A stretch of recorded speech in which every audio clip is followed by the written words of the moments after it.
後來，過來是台北捷運西門站附近有一間超商掉賊頭，有一個男子甲偷摕物件用外套包咧，10分鐘內來回3抓，偷摕超商17項的物件。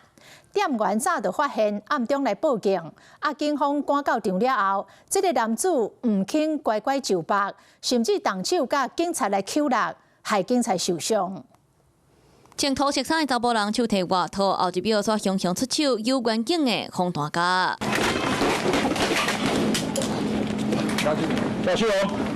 激烈拒絕反抗，甚至動手甲人殺。遠景是規個人弄掉假啊，閣甲落去的商品撿起來，加在另外一個遠景，即時甲人壓制佇塗骹，才結束這個鬧劇。說你那些東西啊，超商的東西，你要去哪間超商？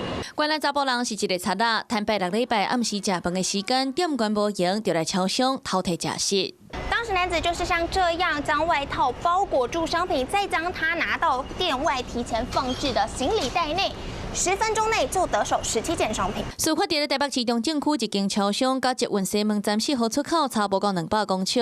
38歲林姓查甫人按算偷摕物件，佮動手傷害人，造成一個遠景倒邊目睭的結膜出血，倒邊的面甲正手毛著傷，甲查甫人用妨害公務佮傷害罪嫌移送法辦。